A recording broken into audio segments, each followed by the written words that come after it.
నమస్కారం, orange news కి స్వాగతం. హెడ్లైన్ చూద్దాం.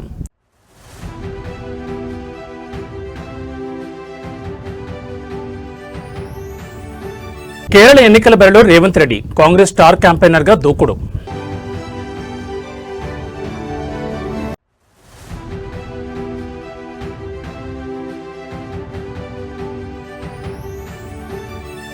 కౌశిక్ రెడ్డి చుట్టూ బిగిస్తున్న ఉచ్చు. కరీంనగర్ సిపి ఎపిసోడ్లో సిఐడి ఎంట్రీ.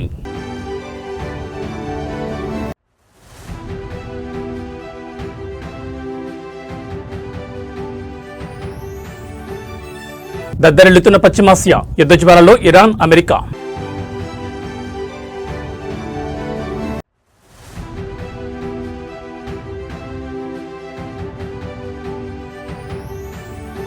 పసిడి ప్రియులకు షాక్. 1.50 లక్షల మార్కు చేరువలో బంగారు ధర. ఇక డీటెయిల్స్ చూస్తే వచ్చే నెలలో కేరళ అసెంబ్లీ ఎన్నికలు జరగనున్నాయి. ఈ నేపథ్యంలో ప్రధాన పార్టీలు ప్రచారంలో బిజీగా ఉన్నాయి. కాంగ్రెస్, బీజేపీ అగ్రనేతలు రాష్ట్రంలో సుడిగాలి పర్యటన చేస్తున్నారు. ఇతర రాష్ట్రాలకు చెందిన ముఖ్య నేతలు సైతం కేరళ ఎన్నికల ప్రచారంలో పాల్గొంటున్నారు. ఈ క్రమంలో కాంగ్రెస్ పార్టీ ప్రచారాన్ని మరింత బలోపేతం చేయడానికి తెలంగాణ ముఖ్యమంత్రి రేవంత్ రెడ్డి రంగంలో దిగుతున్నారు. ఇవాళ సాయంత్రం ఆయన కేరళకు బయలుదేరనున్నారు. అక్కడ 2 రోజుల పాటు విస్తృతంగా ఎన్నికల ప్రచారం నిర్వహించనున్నారు. రేవంత్ రెడ్డిని కేరళ ఎన్నికల కోసం స్టార్ క్యాంపెయినర్ గా కాంగ్రెస్ పార్టీ నియమించింది. ఈ నేపథ్యంలో ఆయన పలు ప్రాంతాల్లో పార్టీ అభ్యర్థుల తరపున ప్రచారం చేయనున్నారు.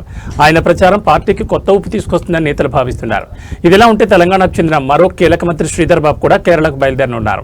ఆయనకు ఎర్నాకుళం, హోసూర్ జిల్లాల ఇన్ఛార్జ్ బాధ్యతలను అప్పగించారు. ఏప్రిల్ 7 వరకు అక్కడే ఉండి ప్రచారం కొనసాగించనున్నారు. ఇప్పటికే రెవెన్యూ శాఖ మంత్రి పొంగులేటి శ్రీనివాసరెడ్డి కేరళంలో ప్రచారం ప్రారంభించారు. పత్తనంతిట్ట జిల్లాలోని ఆడూరు, ఆరుణ్మల నియోజకవర్గాల్లో ఆయన పార్టీ అభ్యర్థుల తరపున ప్రచారం చేస్తున్నారు. ఆయన కూడా ఏప్రిల్ 7 వరకు అక్కడే ఉండనున్నారు. తెలంగాణ నేతల ఈ భారీ ప్రచారం కేరళలో కాంగ్రెస్ పార్టీకి ఎంతవరకు లాభం చేకూరుస్తుందో చూడాలి. మరి బీఆర్ఎస్ ఎమ్మెల్యే పాడి కౌశిక్ రెడ్డి చుట్టూ ఉచ్చు బిగిస్తోంది. కరీంనగర్ పోలీస్ కమిషనర్పై వివాదాస్పద వ్యాఖ్యలు చేసిన కేసులో ఆయనకు సిఐడి అధికారులు నోటీసులు జారీ చేశారు. వచ్చే నెల ఏప్రిల్ 4వ తేదీన హైదరాబాద్లోని సిఐడి ప్రధాన కార్యాలయంలో విచారణకు హాజరు కావాలని ఆ నోటీసుల్లో పేర్కొన్నారు. ఈ ఏడాది జనవరి 29వ తేదీన ప్రసిద్ధ పుణ్యక్షేత్రం సమ్మక్క సారక్క జాతర వద్ద తీవ్ర ఉద్రిక్తత చోటు చేసుకుంది. ఆ సమయంలో జరిగిన గొడవ నేపథ్యంలో కరీంనగర్ పోలీస్ కమిషనర్ను ఉద్దేశించి కౌశిక్ రెడ్డి అనుచిత వ్యాఖ్యలు చేశారని పోలీసులు కేసు నమోదు చేశారు. విధి నిర్వహణలో ఉన్న ఉన్నతాధికారి పట్ల అగౌరవంగా ప్రవర్తించారన్న ఆరోపణలు ఆయనపై ఉన్నాయి. మొదట స్థానిక పోలీసులు దర్యాప్తు చేసిన ఈ కేసును ప్రభుత్వం తదుపరి విచారణ నిమిత్తం సిఐడికి అప్పగించింది. ఈ క్రమంలోని సిఐడి అధికారులు ప్రాథమిక ఆధారాలను సేకరించి ఎమ్మెల్యేకు నోటీసులు పంపించారు. ఏప్రిల్ 4న జరిగే విచారణలో కౌశిక్ రెడ్డి వివరణ తీసుకోనున్నారు. గత కొంతకాలంగా అధికార పక్షంపై నిప్పులు జరుగుతున్న కౌశిక్ రెడ్డికి ఈ నోటీసులు రావడం రాజకీయంగా హాట్ టాపిక్ గా మారింది. ఇది కక్షపూరిత చర్యని బీఆర్ఎస్ శ్రేణులు విమర్శిస్తుండగా చట్టం తన పని తాను చేసుకుపోతుందని అధికార వర్గాలు పేర్కొంటున్నాయి. నోటీసుల నేపథ్యంలో ఎమ్మెల్యే కౌశిక్ రెడ్డి ఎలా స్పందిస్తారో అన్నది ఇప్పుడు ఆసక్తికరంగా మారింది.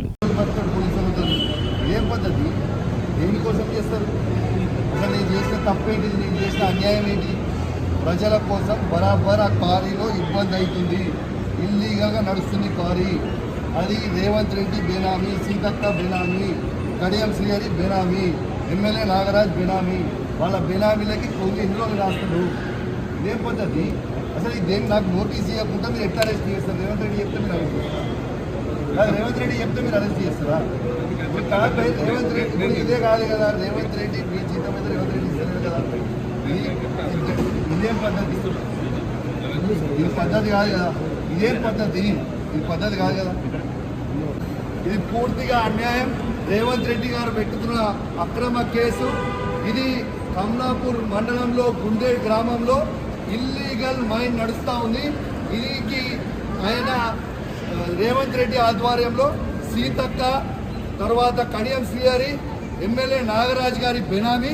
ఖచ్చితంగా నిలదీస్తాం, ఖచ్చితంగా అడుగుతూనే ఉంటాం. ఊరుకునే ప్రసక్తే లేదు. మీరు చేస్తున్న అన్యాయం.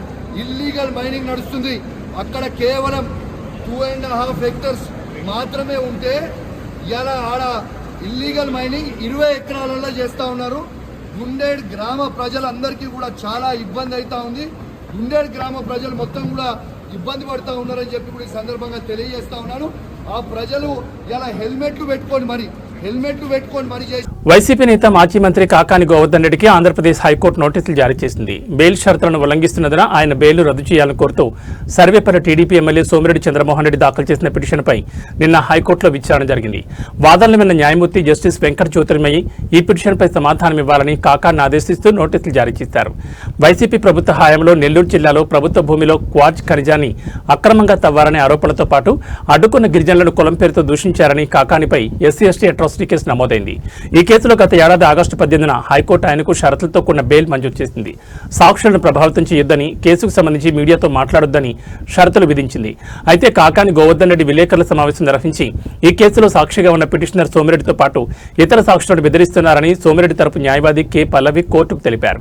ఇది కోర్టు విధించిన బెయిల్ షరతులను ఉల్లంఘించడమేనని, అందువల్ల ఆయన బెయిల్ను వెంటనే రద్దు చేయాలని వాదించారు. ఈ వాదనలను పరిగణలోకి తీసుకున్న హైకోర్టు కౌంటర్ దాఖలు చేయాలని కాకాన్ని ఆదేశిస్తూ విచారణను వాయిదా వేసింది. ఒక లేఖ రాసింది. దానిని మీకు అతి తక్కువ ధరకే, అంటే దాదాపుగా ₹2.49 ఈరోజు మన రాష్ట్ర ప్రభుత్వం కొనుగోలు చేస్తున్నటువంటిది, దేశ వ్యాప్తంగా చూసినా సరే అతి తక్కువ ధరగా భావించేటువంటి ₹2.49 అతి తక్కువ ధరకే ఇస్తామని చెప్పి ఆంధ్ర రాష్ట్రానికి సెకి solar energy corporation of India లేఖ రాయడం జరిగింది. ఆ రోజు ఆలోచన చేశారు. జగన్మోహన్ రెడ్డి గారు తీసుకున్నటువంటి నిర్ణయం కాదు, క్యాబినెట్లో చర్చించారు. దాని మీద అధికారులందరూ కలిసి ఒక కమిటీగా ఏర్పడి రిపోర్ట్ ఇచ్చారు. ఆ రిపోర్ట్లను ఆధారంగా చేసుకున్న తర్వాత అంతిమంగా దానిని ఆమోదించడం జరిగింది. కాబట్టి జగన్మోహన్ రెడ్డి గారు ఒక్కరేనో, జగన్మోహన్ రెడ్డి గారు మిగతా వాళ్ళు వద్దంటే జగన్మోహన్ రెడ్డి గారు ప్రమేయంతో జరిగింది అనేటువంటిది ఈరోజు కొంతమంది మాట్లాడుతుంటే నవ్వాలనో ఏడవాలనో తెలియనటువంటి విడ్డూరమైనటువంటి పరిస్థితి.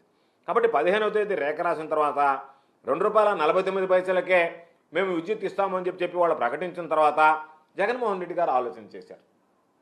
ఈరోజు మనం 9 గంటలు గతంలో మాదిరి కాకుండా ఉచిత విద్యుత్ ఇస్తున్నాం రైతులకి. రైతుల ప్రయోజనాలను కాపాడాలి అంటే తక్కువ ధరకి విద్యుత్ ఇస్తే ఈరోజు మరలా చూస్తే విద్యుత్ కనెక్షన్లు ఆగిపోయాయి. ఎందుకు ఆగిపోయాయి? చంద్రబాబు నాయుడు విద్యుత్ కనెక్షన్లకు సబ్సిడీ ఇవ్వాలా, భారం పడుతుంది కాబట్టి కనెక్షన్స్ రిలీజ్ చేయడం ఆపేశారు. పాపం ఈరోజు రైతులు పొలమని కార్యాలయాల చుట్టూ తిరుగుతున్నారు. అయ్యా మాకు విద్యుత్ కనెక్షన్లు ఇవ్వండి, మీకు విద్యుత్ అవకాశం కల్పించండి, ఉచిత విద్యుత్ కింద వాడుకోవడానికి రైతులు ఇబ్బంది పడుతున్నామంటే ఈరోజు రిలీజ్ చేసి ఆపేశారు, బ్యాన్ ఉంది అని చెప్పి వాళ్ళ కొత్త కనెక్షన్లు ఇచ్చేటువంటి పరిస్థితి లేదు. కాబట్టి వాటిని అన్నింటినీ అధిగమించాలి. ఎవరు అడిగితే వాళ్ళకి కనెక్షన్ ఇవ్వాలి, ఎవరు అడిగితే వాళ్ళకి ఉచిత విద్యుత్తు అందుకునేటువంటి అవకాశం కల్పించాలనేటువంటి లక్ష్యంతో రైతుల జీవన ప్రమాణాలు పెంచాలనేటువంటి ఒక ఆలోచన చేసి ముఖ్యమంత్రిగా జగన్మోహన్ రెడ్డి గారు 9 గంటల పాటు ఇవ్వాలనేటువంటి ఆలోచనతో ఆ రోజు ఒక నిర్ణయం తీసుకున్నాడు. 6400 మెగావాట్లకు సంబంధించి సౌర విద్యుత్ కేంద్రం ఏర్పాటు చేయాలని చెప్పి ఆంధ్ర రాష్ట్రంలో ఒక నిర్ణయం తీసుకున్నారు. ఆ నిర్ణయం తీసుకుంటే ఆ నిర్ణయానికి కూడా తూట్లు పొడిచింది చంద్రబాబు నాయుడు గారి కోర్టుకు పంపించి దాన్ని చిన్నంగా న్యాయపరమైనటువంటి చిక్కులు దానికి సృష్టించి దానిని ఆపించాడు. సైబర్ నేరగాళ్ల ఉచ్చులో సామాన్యులు చిక్కుకోకుండా ఉండాలంటే బ్యాంక్ అధికారుల అప్రమత్తే అత్యంత ముఖ్యం. సైబర్ నేరాల కట్టడిలో బ్యాంకర్ల పాత్రే కీలకమని హైదరాబాద్ సిపి విసి సజ్జన స్పష్టం చేశారు. బ్యాంకులకు వచ్చే కస్టమర్ల ప్రవర్తనలో ఏదైనా అసాధారణ మార్పులుంటే, అంటే ఎవరైనా కస్టమర్ అకస్మాత్తుగా భారీ మొత్తంలో నగదు విత్డ్రా చేస్తున్నా లేదా చాలా ఆందోళనకరంగా కనిపిస్తున్నా వెంటనే వారిని అప్రమత్తం చేయాలని బ్యాంకర్లకు సూచించారు. ముఖ్యంగా టెక్నాలజీపై పెద్దగా అవగాహన లేని వృద్ధులు, పెన్షనర్లు మోసపోకుండా చూడాల్సిన బాధ్యత అందరిపై ఉందన్నారు. ఒకవేళ ఏమైనా లావాదేవీల మీద అనుమానం కలిగితే ఆలస్యం చేయకుండా వెంటనే 1930 నెంబర్ కానీ లేదా 100 కానీ సమాచారం అందించాలని పిలుపునిచ్చారు.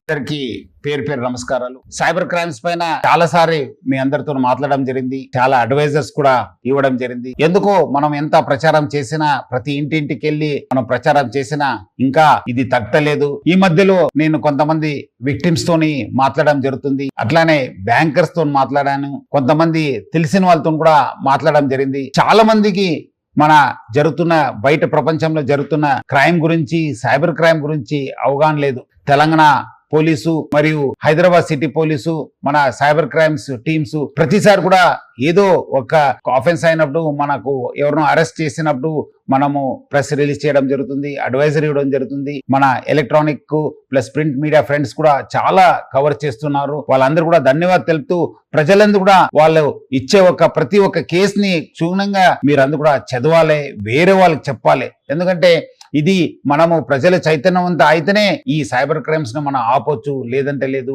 మన ట్వీట్ కావచ్చు, లేదంటే సిటీ పోలీస్ ఇచ్చే ప్రతి ఒక్క ప్రకటన కూడా మీరు జాగ్రత్తగా చదవాలి. మీరు పబ్లిక్ ఒకటే కాదు, బ్యాంకర్స్, ముఖ్యంగా చాలా మంది బ్యాంకర్స్ కి అవగాహన లేదు సైబర్ క్రైమ్స్. ఎందుకంటే వాళ్ళు they are the custodians of public money. Bankers ఈ మధ్యలో బ్యాంకర్స్ తో మీటింగ్ లో చూశాను, చాలా మందికి వాళ్ళ బ్యాంక్స్ లో. విశాఖపట్నం గాజువాకలో సంచలనం సృష్టించిన మౌనిక హత్య కేసులో ఒళ్ళు కగురు పొడిచే నిజాలు వెలుగులోకి వచ్చాయి. ప్రేమ, పెళ్లి, వివాహేతర సంబంధం చివరకు ఒక యువతి దారుణ హత్యకు దారితీసిన ఈ ఘటన స్థానికంగా తీవ్ర కలకలం రేపుతోంది. అసలు ఒక నేవీ అధికారి ఇంతటి కిరాతకానికి ఎలా ఒడిగట్టాడు? రవీంద్ర అనే నేవీ అధికారికి 2021లో ఓ డేటింగ్ యాప్ ద్వారా మౌనికతో పరిచయం ఏర్పడింది. అది కాస్త ప్రేమగా మారింది. అయితే 2024లో రవీంద్ర మరో యువతిని వివాహం చేసుకున్నాడు. పెళ్లైనప్పటికీ మౌనికతో తన సంబంధాన్ని కొనసాగించాడు. ఇటీవల రవీంద్ర భార్య కాన్పు కోసం పుట్టింటికి వెళ్లడంతో ఇదే అదనుగా భావించి మౌనికను తన ఇంటికి పిలిపించుకున్నాడు. ఈ క్రమంలోనే ఇద్దరి మధ్య తీవ్రస్థాయిలో గొడవ తలెత్తింది. దీంతో రవీంద్ర పథకం ప్రకారం మౌనికను గొంతు పిసికి హత్య చేశాడు. అంతటితో కాకుండా మృతదేహాన్ని మాయం చేసేందుకు అత్యంత అమానుషమైన మార్గాన్ని ఎంచుకున్నాడు. మృతదేహాన్ని ముక్కలు ముక్కలుగా నరికి తల మరియు చేతులను అడవివరం రోడ్డు సమీపంలో పెట్రోల్ పోసి తగలబెట్టాడు. ఇక మొండెం భాగాన్ని ఇంట్లోని ఫ్రిడ్జ్లో దాచిపెట్టగా కాళ్లను ఒక సూట్ కేసులో భద్రపరిచాడు. అయితే పోలీసుల నుంచి తప్పించుకోవడం సాధ్యం కాదని గ్రహించిన రవీంద్ర చివరికి గాజువాక పోలీసుల ఎదుట లొంగిపోయాడు. నమస్కారం. మనందరికి తెలిసిందే, నిన్న చాలా దారుణమైన మర్డర్ మన గాజువాక ప్రాంతంలో జరిగింది. ఇందులో మౌనిక అని చెప్పేసి 30 సంవత్సరాల అమ్మాయిని మరి ఇండియన్ నేవీలో పనిచేసి ఈ చింతాడ రవీంద్ర అన్న అతను దారుణంగా నరికి చంపాడు. దానికి నేపథ్యం ఏంటంటే, వీళ్ళకి 2021 నుంచి ఈ అమ్మాయికి ఈ రవీంద్రకి పరిచయం ఉంది. ఈ రవీంద్ర కావాలనే ఉద్దేశంతోనే డేటింగ్ యాప్ ద్వారా ఈ అమ్మాయిని పరిచయం చేసుకున్నారు. పరిచయం చేసుకుని 2021 నుంచి కూడా ఈ రిలేషన్షిప్ కంటిన్యూ అవుతా ఉంది. 2024 ఇతనికి పెళ్లి అయింది. పెళ్లి అయినప్పటికీ కూడా ఈ అమ్మాయితో మరి రిలేషన్షిప్ కంటిన్యూ చేశారు. మరి ఈ మధ్య ఆవిడ అతని వైఫ్ ప్రెగ్నెంట్ అవడం వలన డెలివరీ కోసంగా పుట్టింటికి వెళ్ళింది. ఆ నేపథ్యంలో ఇంకా అతను అమ్మాయిని పిలిపించుకోవడం, ఒక రిలేషన్ కంటిన్యూ చేయడం జరిగింది. అయితే వీళ్ళిద్దరి మధ్య చిన్న గొడవలు స్టార్ట్ అయినాయి. ఆ గొడవల్లో ఆ అమ్మాయిని ఏదో రకంగా చంపేయాలన్న ఉద్దేశంతో అతను నిర్ణయించుకున్నాడు. నిన్న ఆ ఉద్దేశంతోనే నిన్న అతను అమ్మాయిని ఇంటికి పిలిపించుకున్నాడు. అప్పుడు ఇది మన ఎల్బీ నగర్ లో, గాజువాకలో ఎల్బీ నగర్ లో కీర్తి ఎన్క్లేవ్ ఫ్లాట్ నంబర్ 102 దాంట్లో ఇతను ఉంటాడు. అతను ఒంటరిగా ఉంటున్నాడు ఇప్పుడు ప్రెజెంట్. అమ్మాయిని పిలిపించుకొని పథకం ప్రకారంగా అమ్మాయితో గొడవ పెట్టుకొని అమ్మాయిని గొంతు పిసికేసాడు. అంటే చెప్పిన ప్రకారం ఏంటంటే ముక్కు నోరు మూసేసి సఫకేషన్ చేసి చంపేశాడు. చంపేసిన తర్వాత అతను ఈ డెడ్ బాడీని ఏ విధంగా డిస్పోజ్ చేయాలో అర్థం కాక దాన్ని కావాలనే ఉద్దేశంతో అతను ఒక కత్తి తీసుకొని ఆ బాడీని 3 ముక్కలు చేశాడు అనమాట. గొంతు, తల, చేతులు, మొండి అన్ని కూడా సెపరేట్ చేశాడు. సెపరేట్ చేసేసి కాళ్ళన్నీ కూడాను ఒక సూట్ కేసులో ప్యాక్ చేశాడు. అదేవిధంగా మొండి భాగం ఫ్రిడ్జ్ లో పెట్టాడు. ఈ తల, చేతుల్ని మరి అంటే 1 by 1 డిస్పోజ్ చేయాలన్న ఉద్దేశం అతని ఉద్దేశం. దాన్ని ఏం చేశాడంటే అతను బ్యాగ్ లో పెట్టుకొని తమిళనాడు దివంగత ముఖ్యమంత్రి జయలలితకు చెందిన హైదరాబాద్ లో నివాసాన్ని అధికారులు సీజ్ చేశారు. నగరంలోని ప్రముఖ ప్రాంతమైన శ్రీనగర్ కాలనీలో ఉన్న ఈ ఇంటికి సంబంధించి భారీగా పన్ను బకాయిలు పేరుకుపోవడమే ఇందుకు కారణమని తెలుస్తోంది. సుమారు 83 లక్షల మేర ఇంటి పన్ను చెల్లించకపోవడంతో జీహెచ్ఎంసీ అధికారులు చర్యలు తీసుకున్నట్లు సమాచారం. సినీ రంగం నుంచి రాజకీయాల్లోకి ప్రవేశించి తమిళనాడు ముఖ్యమంత్రిగా చెరగాని ముద్ర వేసిన జయలలితను ప్రజలు పురచ్చి తలైవి అమ్మ అని అప్యాయంగా పిలుచుకుంటారు. ఆమె మరణించే సమయానికి కూడా సీఎంగానే బాధ్యతలు నిర్వర్తిస్తున్నారు. జయలలితకు దేశవ్యాప్తంగా పలుచోట్ల విలువైన ఆస్తులు ఉన్న విషయం తెలిసిందే. గతంలో ఆమెపై నమోదైన ఆదాయానికి మించిన ఆస్తుల కేసు దేశవ్యాప్తంగా సంచలనం సృష్టించింది. ఆ కేసు విచారణలో భాగంగా స్వాధీనం చేసుకున్న బంగారం, నగదు, ఆస్తుల పత్రాలను అధికారులు ఇప్పటికే ట్రంకు పెట్టెలో భద్రపరిచి తమిళనాడు ప్రభుత్వానికి అప్పగించారు. తాజాగా హైదరాబాద్లో నివాసానికి సంబంధించిన పన్నులు చెల్లించకపోవడంతో అధికారులు సీజ్ ప్రక్రియను పూర్తి చేశారు.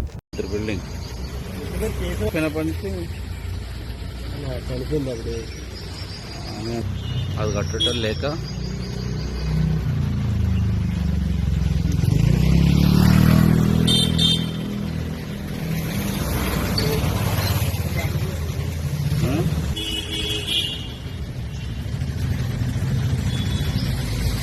అన్నదాతను అకాల వర్షం కోలుకోలేని దెబ్బతీసింది. ఆరుగాలం కష్టపడి పండించిన పంట చేతికొచ్చే సమయానికి వరుణుడు కన్నెర చేయడంతో రైతుల ఆశలు అడియాసలయ్యాయి.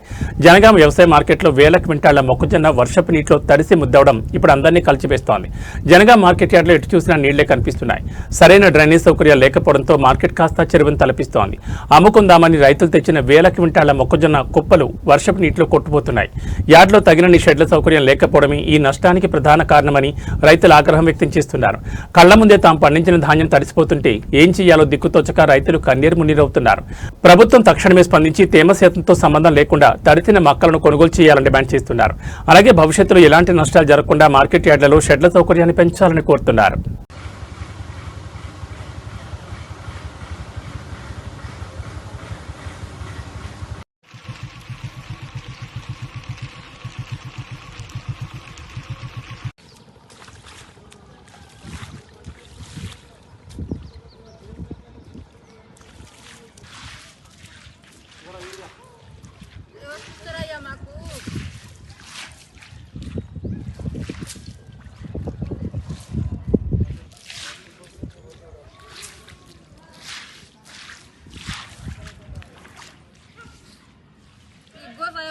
మాకు ఏం చేయాలయ్యా?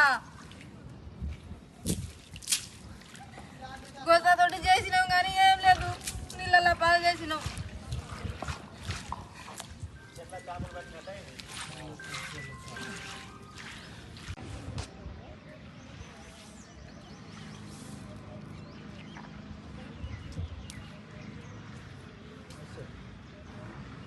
ఆదుకోవాలయ్యా, 6 నెలల కష్టం చేసిన కష్టం అంతా నీళ్ళ పాలైందయ్యా.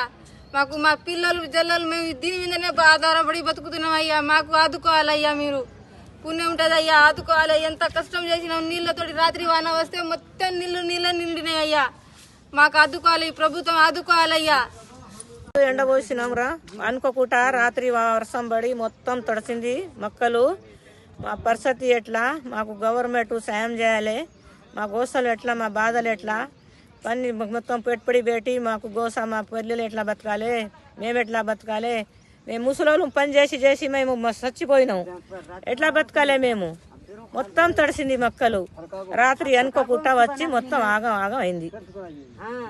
మా మొక్కలు అన్ని తడిసిపోయినాయి. ఇగో మేము సస్తనం వానలో తడిసి ఏం చేయాలి? మేము గవర్నమెంట్ ఇంత సాయం చేయాలి మాకు. మేము గిట్ల తడిసి ఎంత మాకు పడదలు లేవు, ఏం లేవు. ఈ వానలు అంతా కొట్టుకుపోతుంది మొక్కజొన్నలు, ఎట్లా బతకాలి? మాకు కొంచెం సాయం చేయాలి గవర్నమెంట్. చాలా ఇబ్బంది అవుతుంది, మొక్కలన్నీ వానకు తడిచిపోయినాయి, నీళ్ళకి వెళ్ళి వరద వచ్చింది. గవర్నమెంట్ సాయం చేయాలి. మరి నెల్లూరు జిల్లాలో ఓ గూడ్స్ రైలు పట్టాలు తప్పింది. దీంతో పలు రైళ్ల రాకపోకలకు అంతరాయం ఏర్పడింది. కొమరపూడి రైల్వే జంక్షన్ సమీపంలో ట్యాంకర్ గూడ్స్ రైలు పట్టాలు తప్పింది. ఈ ఘటనలో 2 ట్యాంకర్ వ్యాగన్లు బోల్తా పడ్డాయి. సమాచారం అందిన వెంటనే రైల్వే అధికారులు సిబ్బంది హుటాహుటిన సంఘటనా స్థలానికి చేరుకున్నారు. ట్యాంకర్ వ్యాగన్లను యథాస్థితికి తీసుకురావడానికి దాదాపు 200 మంది సిబ్బంది, ఉద్యోగులు తీవ్రంగా కృషి చేస్తున్నారు. గూడ్స్ రైలు విజయవాడ నుంచి తిరుపతి వెళ్తుండగా కొమరపూడి రైల్వే జంక్షన్ వద్ద ఈ ఘటన జరిగింది. ఈ ప్రమాదం కారణంగా విజయవాడ, తిరుపతి, విజయవాడ, చెన్నై, కొమరపూడి జంక్షన్, కృష్ణపట్నం మధ్య నడుస్తున్న రైళ్ల రాకపోకలకు తాత్కాలిక అంతరాయం ఏర్పడింది. ప్రస్తుతం కొన్ని రైళ్లు ఆలస్యంగా నడుస్తున్నాయి. దీంతో ప్రయాణికులు కొంత ఇబ్బంది పడుతున్న పరిస్థితి. రైల్వే బృందాలు ట్రాక్ మరమ్మతులు, వ్యాగన్లను తొలగించే పనులను వేగవంతం చేశాయి. పనులను త్వరితగతిన పూర్తి చేసి సాధారణ సేవలను పునరుద్ధరించేందుకు అన్ని చర్యలు తీసుకుంటున్నట్లు రైల్వే అధికారులు తెలిపారు.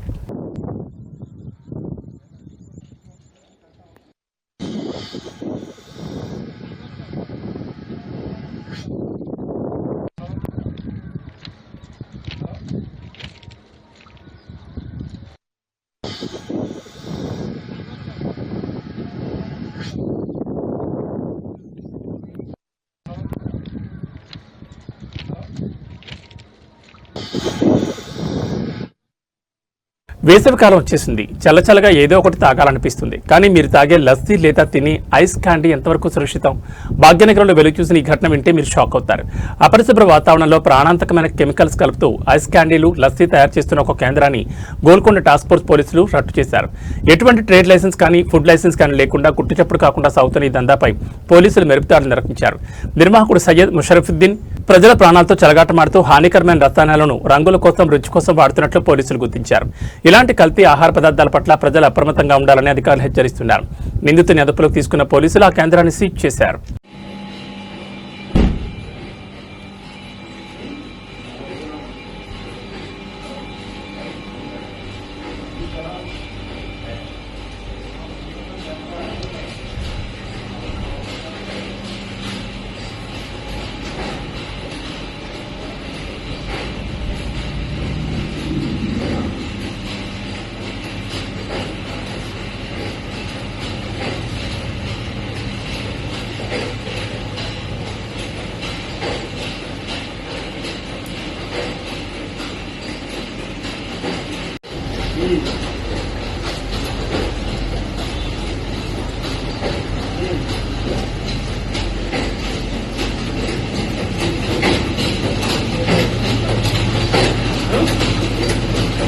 నగరంలో బైక్ స్టంట్లు చేస్తూ ప్రాణాల మీద తెచ్చుకోవడమే కాకుండా సామాన్య ప్రజలను భయభ్రాంతులు గురిచేసే పోకిరీల ఆకడాలు మితిమీరిపోతున్నాయి. తాజాగా అత్తాపూర్ ప్రధాన రహదారిపై కొందరు యువకులు ఏకంగా పోలీసుల ముందే ప్రమాదకర విన్యాసాలు చేస్తూ రెచ్చిపోయారు. అయితే వారి ఓవరేషన్ ఎంతోసేపు సాగలేదు. అత్తాపూర్ పోలీస్ స్టేషన్ పరిధిలో పెట్రోలింగ్ నిర్వహిస్తున్న పోలీసుల కళ్ల ముందే కొందరు యువకులు బైకులపై వేగంగా దూసుకొచ్చారు. హెల్మెట్లు లేకుండా ట్రాఫిక్ నిబంధనలు గాలి కొదిలేసి ఒకే బైక్పై ప్రమాదకరంగా వెళుతూ స్టంట్లు చేయడం ప్రారంభించారు. ఇంతటితో కాకుండా తమ సాహసాలను మొబైల్ ఫోన్లలో చిత్రీకరిస్తూ పోలీసులనే సవాల్ చేసేలా ప్రవర్తించారు. పోలీసుల సమక్షంలోని ఇంతటి తెగింపు ప్రదర్శించడంతో అత్తాపూర్ పోలీసులు తక్షణమే అప్రమత్తమయ్యారు. నిబంధనలు ఉల్లంఘించి పారిపోవడానికి ప్రయత్నించిన ఆ యువకులను పోలీసులు సినిమా ఫక్కీలు వెంబడించారు. ఎట్టకేలకు వారిని చుట్టుముట్టి అదుపులోకి తీసుకున్నారు. పట్టుబడిన యువకులపై వివిధ సెక్షన్ల కింద కేసులు నమోదు చేసినట్లు పోలీసులు తెలిపారు. వారి వాహనాలు సీజ్ చేయడంతో పాటు వారి తల్లిదండ్రులను పిలిపించి కౌన్సిలింగ్ ఇచ్చేందుకు సిద్ధమవుతున్నారు. రోడ్లపై స్టంట్లు చేస్తూ ఇతరుల ప్రాణాలకు ముప్పు కలిగిస్తే సహించేది లేదు. సోషల్ మీడియా రీల్స్ కోసం ఇలాంటి పిచ్చి పనులు చేస్తే కఠిన చర్యలు తప్పవని పోలీసులు హెచ్చరించారు. దాడులు ప్రతిదాడులతో పశ్చిమాసియా దద్దరిల్లుతోంది. కువైట్ జెండాతో ఉన్న ఆయిల్ ట్యాంకర్పై ఇరాన్ దాడి చేసింది. ఈ దాడికి ప్రతీకారంగా ఇరాన్లో అమెరికా పెద్ద ఎత్తున పేలులకు పాల్పడింది. మరోవైపు జెరూసలేంలో బాంబుల మూతలు వినిపించినట్టు తెలుస్తోంది. ఇరాన్ నుంచి దూసుకొచ్చిన పలు మిసైళ్లను అడ్డుకున్నట్లు సౌదీ ప్రకటించింది. యుద్ధం సగం ముగిసిందని, ఇక ఇరాన్ యురేనియం నిల్వలపై దృష్టి సారించనున్నట్లు నెతన్యాహు వెల్లడించారు.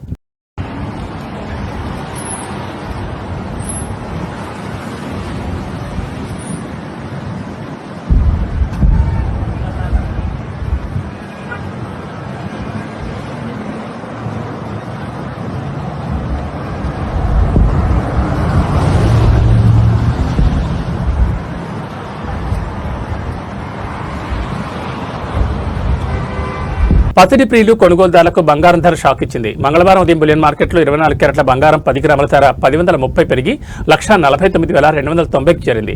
అలాగే 22 క్యారెట్ల బంగారం 10 గ్రాముల ధర 950 పెరిగి 136,850కి చేరింది.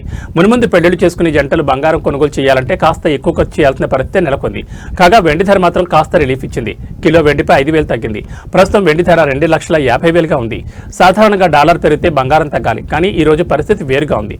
నిన్న డాలర్ విలువ 95 రూపాయలకు పైగానే ట్రేడ్ అయిన విషయం తెలిసింది. ఈ రోజు బంగారం ధర తగ్గుతుందని భావించిన వారికి షాక్ తగిలినట్లయింది. ప్రస్తుతం మధ్యప్రాచ్యంలో నెలకొన్న యుద్ధ వాతావరణం, ఉద్రిక్తతలు పెట్టుబడిదారులను భయపెడుతున్నాయి. ఇటువంటి అస్థిర పరిస్థితుల్లో షేర్లు, కరెన్సీల కంటే బంగారం సురక్షితమైందని భావిస్తారు. అందుకే డాలర్ పెరిగినా ప్రపంచవ్యాప్తంగా అందరూ బంగారాన్ని కొనడం వల్ల డిమాండ్ పెరిగి ధర పెరిగింది.